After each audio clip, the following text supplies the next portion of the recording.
Hello dear students. कई सारे बच्चों ने मेरा जो परसेंटाइल का वीडियो है जहाँ पे मैंने बोला था परसेंटाइल से रैंक कैसे निकालना है, बहुत सारे बच्चों ने वीडियो देखा है। और वहाँ वो देखने के बाद उनको पता तो चल गया कि रैंक कितना आ रहा है, लेकिन बहुत सारे बच्चों ने मुझे इसके साथ ये भी डाउट पूछा है कि कट ऑफ कितना जाएगा कैटेगरी वाइज। और सबसे इम्पोर्टेंट बात तो ये है कि भाई मुझे एनआईटी मिलेगा कि नहीं, क्या मैं जे एडवांस के लिए प्रिपेयर करूँ या फिर नहीं करूँ, या फिर ये स्कोर सफिशिएंट है मुझे जेई एडवांस देने के लिए। ऐसे कई सारे डाउट्स हैं, तो मैं इस वीडियो में आपको क्लियर कर दूंगा कि आपको जेई एडवांस के लिए प्रिपेयर करना चाहिए या फिर नहीं। मैं डायरेक्ट परसेंटाइल से आपको बता दूंगा और पूरे प्रूफ के साथ। ठीक है, तो इस वीडियो को पूरा देखिए, क्योंकि मैंने आपको यहाँ पे सारी चीज़ें अच्छे से एक्सप्लेन करने की कोशिश की हुई है, so that you will clear about all the rumors that you are getting after watching videos, all the videos। but यहाँ पे मैं जितना इजीली आपको बता सकूँ उतना ट्राई करूँगा। ठीक है, तो देखिए, अगर आपको अच्छा एनआईटी चाहिए, देखो आईआईटी का तो मतलब ही नहीं है यहाँ पे, क्योंकि आईआईटी का ऐसा है कि वो जे एडवांस देने के बाद ही आपको पता चलेगा कि आईआईटी मिलने वाला है कि नहीं। ठीक है, लेकिन जे एडवांस देने के लिए आपको पता होना चाहिए कि भाई मुझे अच्छा एनआईटी एटलीस्ट मिल जाए, है ना। तो सबसे पहले आपका एम ये होना चाहिए कि भाई मुझे अच्छा एनआईटी मिल रहा है कि नहीं, उसके बाद ही डिसाइड कीजिए आपको जे एडवांस देना है कि नहीं। ओके, तो मान लीजिए जैसे कि मैंने पिछली वीडियो में बताया था, इस बार 9.65 लाख बच्चों ने एग्ज़ाम दी थी।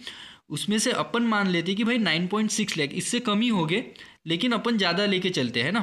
तो 9.6 लाख बच्चों ने एक्चुअल में एग्ज़ाम दी। ठीक है, अब अगर आपको अच्छा एनआईटी चाहिए तो आपको 48,000 के अंदर रैंक लाना चाहिए। अब देखो, इसमें अच्छा एनआईटी मिलेगा ऐसी बात नहीं, लेकिन अच्छे एनआईटी में आपको लोअर ब्रांच भी मिल सकती है, लेकिन 48,000 में मान के चल रहा हूँ। ठीक है, तो 48,000 डिवाइड, ये 8 शिफ्ट में, ठीक है, तो इसको अगर मैं 8 से डिवाइड किया तो बचे 6,000, है ना। तो 6,000 में से अगर परसेंटाइल निकाला जाए तो आपको पहले 5% में आना पड़ेगा अगर आपको एनआईटी चाहिए तो। ठीक है, मतलब बात ये हुई, अगर आपका परसेंटाइल 95% से ऊपर है तो आपको एनआईटी मिलना फिक्स है। ठीक है, लेकिन मैं आपको सजेस्ट करूंगा कि एक मार्जिन लेके चलिए। मैं सजेस्ट करूंगा कि जिनका भी परसेंटाइल 96% से ऊपर है उन्होंने जेई एडवांस के लिए प्रिपेयर करना स्टार्ट कर दीजिए, और जिनका 96 से नीचे है उन्होंने, मुझे लगता है कि जेई मेन फिर से अच्छे से ट्राई करना चाहिए। लेकिन मैं आपको सजेस्ट करूंगा कि 94 से 96 के बीच में जो बच्चे हैं उन्होंने जेई मेन और एडवांस के लिए, दोनों के लिए अच्छे से प्रिपेयर करना चाहिए, लेकिन उनका फोकस जेई मेन पे होना चाहिए अच्छे से। ठीक है, ये तो कट ऑफ हो गया एनआईटी का, इससे तो आपको क्लियर हो गया। अब बड़ी बात यह है कि सर मैं क्या एटलीस्ट जेई मेन भी क्रैक कर पाऊंगा कि नहीं। तो ये देखो, ये जो मैंने परसेंटाइल है ये तो आपको पता चला कैसे निकाला।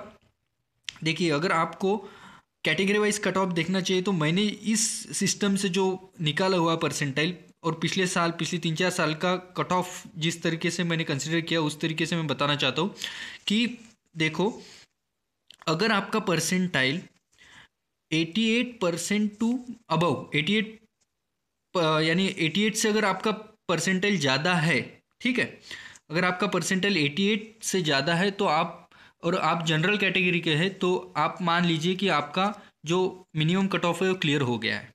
ठीक है, और फॉर ओबीसी मुझे लगता है ओबीसी के लिए 84 टू 86, है ना, इस रेंज में अगर आपका परसेंटाइल है या फिर इससे ज़्यादा है तो आप मान लीजिए आपका क्लियर हो गया है पेपर जेई मेन का इस बार का।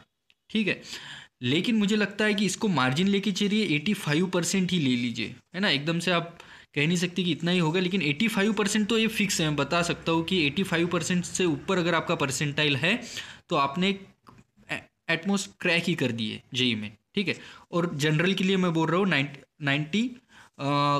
88%। ठीक है, अगर अबव 88% है तो मान लीजिए आपका जेई में क्रैक हो गया।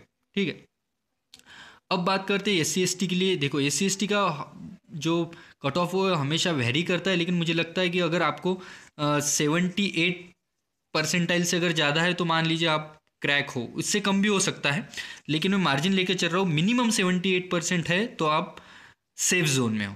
ठीक है, लेकिन मैं आपको सजेस्ट करना चाहता हूँ, जो भी बच्चे 88%, मैं जनरल जनरल बच्चों की बात करूँ, 88% से 95% तक है, उन्होंने, उनका अच्छा चांस है जेई मेन में लाने के लिए और अच्छा एनआईटी उनको मिल सकता है। इसलिए मैं बोल रहा हूँ कि जेई एडवांस पे फोकस मत कीजिए, अभी ज़्यादा फोकस आप जेई मेन पे कीजिए।